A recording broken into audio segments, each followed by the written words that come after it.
Friends, ആദ്യം തന്നെ ഒരു റിക്വസ്റ്റ് ഉണ്ട്. ഈ വീഡിയോ നിങ്ങൾ ദയവായിട്ട് മുഴുവനായിട്ടൊന്ന് കാണണേ.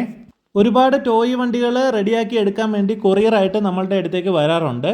കട്ടപ്പന ടൗണിലുള്ള കൊറിയർ ഓഫീസിൽ നിന്ന് നമ്മുടെ വീട്ടിലേക്ക് 4 കിലോമീറ്ററോളം ഉണ്ട്. അപ്പോൾ കൊറിയർ എടുക്കുന്നതും റിപ്പയർ ചെയ്ത വണ്ടി കൊറിയർ അയക്കുന്നതും ഇതുപോലെ ഓട്ടോയിലാണ്.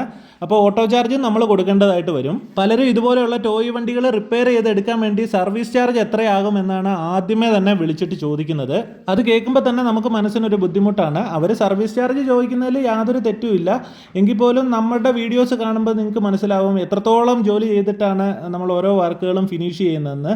ഒരിക്കലും സർവീസ് ചാർജ് മോഹിച്ചിട്ട് അല്ലെങ്കിൽ കുറേ പൈസ ഉണ്ടാക്കാമെന്ന് ഉദ്ദേശിച്ചിട്ടൊന്നും അല്ല ഈ വർക്ക് ചെയ്യുന്നത്. അത് എന്നെ അറിയാവുന്നവർക്ക് കൃത്യമായിട്ടും അറിയാം. ഇപ്പോൾ കണ്ടോ, ഈ വണ്ടി നമുക്ക് ആദ്യമേ സർവീസ് ചെയ്യാനുണ്ടെന്ന് പറഞ്ഞ ഒരു ഫോട്ടോ ആണ് അയച്ചു തന്നത്. ആ ഫോട്ടോയിൽ വണ്ടി നല്ല രീതിയിൽ കിടക്കുന്ന ഒരു ഫോട്ടോയാണ്. അതായത് ഇത്ര സ്ക്രാപ്പ് ആവുന്നതിന് മുമ്പുള്ള ഒരു ഫോട്ടോയാണ് ഇട്ടിരുന്നത്. അതിനുശേഷം മഴയത്ത് കംപ്ലീറ്റ് മഴയിലും ചെളിയിലും കിടന്ന് നശിച്ചു പോയ, അതായത് ഇത് ആക്രിക്ക് കൊടുത്തു കഴിഞ്ഞാൽ ഒരു 200 രൂപ പോലും കിട്ടാത്ത കണ്ടീഷൻ, നിങ്ങൾക്ക് കണ്ടാൽ തന്നെ മനസ്സിലാവും. ആ ഒരു കണ്ടീഷനിലാണ് ഈ ഒരു വണ്ടി അയച്ചു തന്നിരിക്കുന്നത്. അതായത് അവർക്ക് കൊറിയർ ചാർജ് പോലും നഷ്ടമാണ്. ശരിക്കും ഇതിൻ്റെ അകത്ത് 4 മോട്ടർ മാറണം. 4 മോട്ടർ മാറുമ്പോൾ തന്നെ നല്ലൊരു എമൗണ്ട് വന്നു. പിന്നെ ബാറ്ററി മാറണം, ഇതിൻ്റെ മദർ ബോർഡ് മാറണം. വണ്ടി അത്യാവശ്യം നല്ല രീതിയിൽ ആളുകൾ പ്രതീക്ഷിക്കുന്നത്, നമ്മുടെ അടുത്തേക്ക് അയച്ചു തന്നിട്ട് പ്രതീക്ഷിക്കുന്നത് നല്ല രീതിയിൽ പുതു കുട്ടപ്പനായിട്ട് കിട്ടുമെന്നാണ് പ്രതീക്ഷിക്കുന്നത്. അപ്പോൾ ആ രീതിയിൽ പണിതെടുക്കുമ്പോഴത്തേക്കും ഇത്ര രൂപയാകും. ഏകദേശം ഒരു പുതിയ വണ്ടി മേടിക്കുന്നതിൻ്റെ 80% പൈസയാകും എന്നുള്ള രീതിയിൽ ഞാൻ പറഞ്ഞു. ഇത്രയും സ്ക്രാപ്പായിട്ടുള്ള വണ്ടിയൊക്കെ നല്ല രീതിയിൽ നമ്മൾ പണിതെടുക്കുമ്പോഴത്തേക്കും 500 രൂപ പോലും തികച്ച് സർവീസ് ചാർജ് മേടിക്കാൻ നമ്മളെ കൊണ്ട് പറ്റില്ല. കാരണം ഞാൻ പറഞ്ഞുതരാം. ഇതിൻ്റെ സ്പെയർ മാറുമ്പോൾ തന്നെ 4 മോട്ടറും മാറി ബാറ്ററിയും മാറി ബോർഡൊക്കെ മാറി എടുക്കുമ്പോൾ തന്നെ പുതിയ വണ്ടി വാങ്ങിക്കുന്നതിൻ്റെ ഒരു 80% പൈസയാവും. അപ്പോൾ ആ കാര്യം ഞാൻ അവരോട് പറഞ്ഞു. അപ്പോൾ അത്രയും പൈസയൊക്കെ ആവുന്നുണ്ടെന്നുണ്ടെങ്കിൽ ചേട്ടൻ അത് പണിയണ്ട, ആക്രിക്ക് കൊടുത്തേക്ക് എന്നുള്ള രീതിക്കാണ് എന്നോട് പറഞ്ഞത്. അപ്പോൾ ഒന്ന് ആലോചിക്കുക, എൻ്റെ അത്രയും സമയം നഷ്ടമായി, ഓട്ടോ ചാർജ് നഷ്ടമായി.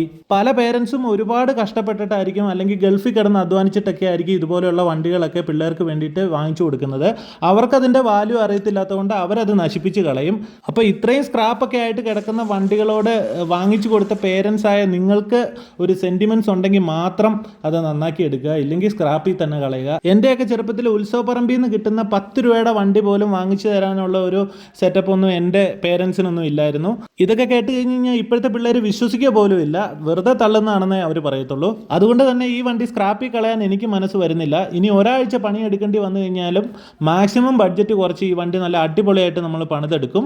എന്നിട്ട് ഈ വണ്ടി പണിതെടുക്കാൻ നമുക്ക് ചിലവായ പൈസയെങ്കിലും തരാൻ വില്ലിങ് ആണെന്നുണ്ടെങ്കിൽ വണ്ടി അവർക്ക് തന്നെ തിരിച്ചയച്ചു കൊടുക്കുന്നതായിരിക്കും. അപ്പോൾ ഒരു കാര്യം നിങ്ങൾ പ്രത്യേകം ശ്രദ്ധിക്കുക, ഈ ഓഫർ എന്ന് പറയുന്നത് എൻ്റെ ആരോഗ്യം തീരുന്നിടത്തോളം മാത്രമേ ഉള്ളൂ കേട്ടോ. അപ്പോൾ thank you for watching this video. Thank you.